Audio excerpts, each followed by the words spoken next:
Bajaj Pulsar needs no introduction. It was first launched in 2001 with just two models, the Pulsar 150 and the Pulsar 180.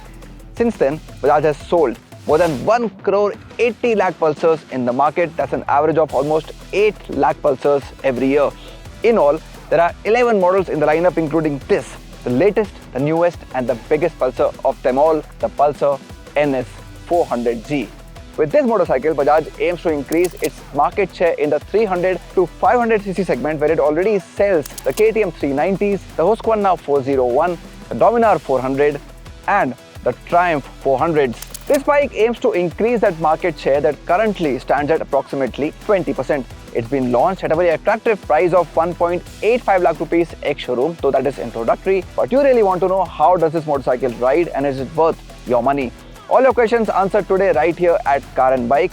But before we go any further, before we tell you more about the Pulsar NS400Z, if you still haven't, please go ahead and subscribe to Car and Bike. Also press the bell icon so that you get all the latest notifications from the world of cars and bikes right here.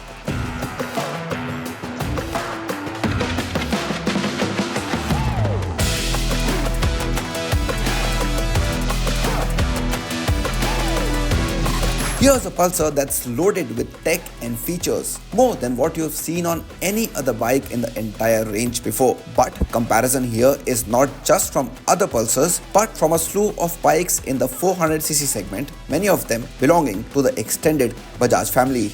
Now, what is instantly likable on the Pulsar NS400Z is its riding stance. Yes, it is a street bike, but the ride position isn't very committed, and I like that as a rider.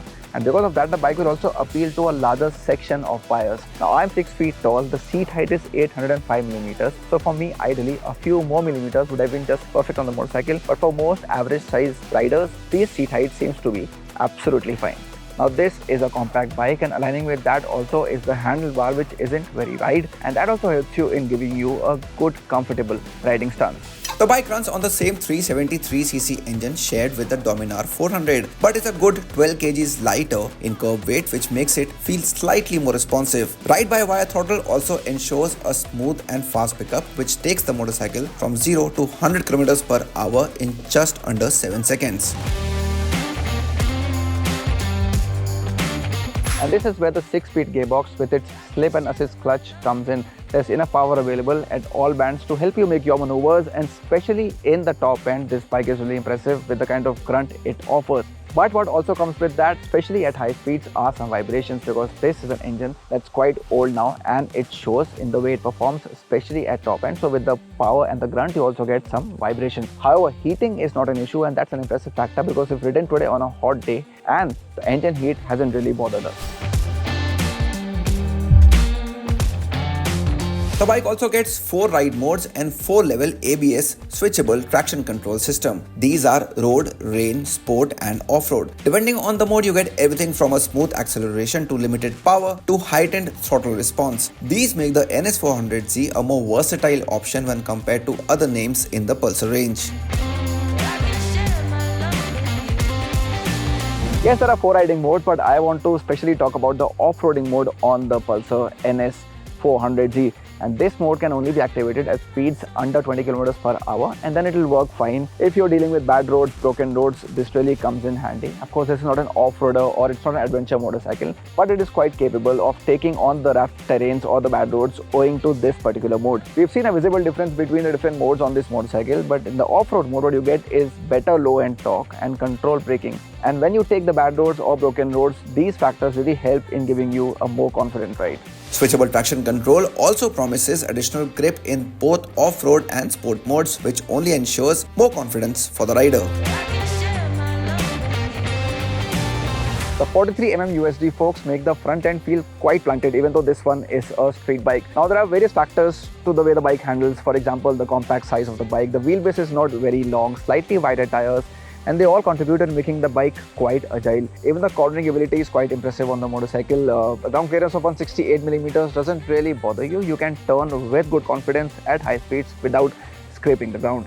Ride quality cannot be called stiff, and this is a bike on which you can spend long hours and do those intercity rides. The 6-step adjustable monoshock comes across as an able fit on the motorcycle if comfort is one of your priorities. Talking about stopping power, this latest Pulsar gets dual channel ABS with a big 320mm disc on the front and 230mm on rear. However, the combined braking system could do with some more bite, especially looking at the performance nature of it.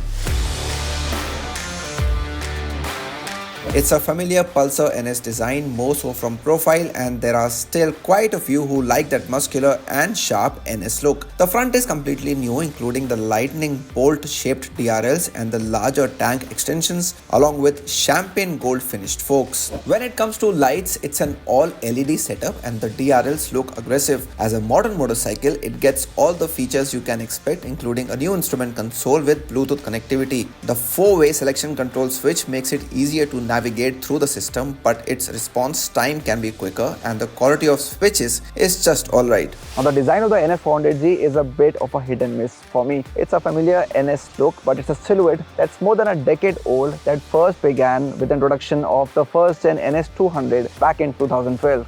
For being the biggest Pulsar yet and shouldering the responsibility of improving Bajaj's fortunes in the segment, what the NS400Z lacks clearly is desirability when it comes to design. While the design of the first generations of the Pulsars were groundbreaking and they turned heads everywhere, the NS400Z may probably not make a similar statement, and that could be one of its biggest weaknesses. The carbon fiber graphics though are a nice touch. You can choose between red, black, white and grey colors on the motorcycle.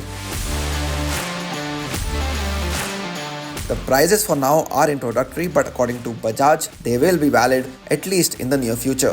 So this was the biggest and most powerful Pulsar yet, the Pulsar NS400Z. Not too much to complain about. The bike offers great dynamics, it impresses you in the way it handles, and the ride quality also is quite good looking at the Indian road conditions. And all the riding modes make it quite versatile. You get different characters in one motorcycle. However, the design will remain a big talking point. It is not as groundbreaking as what we've seen on some Italian middleweights in the recent past. And if that was the case, this bike would have really set this segment on fire.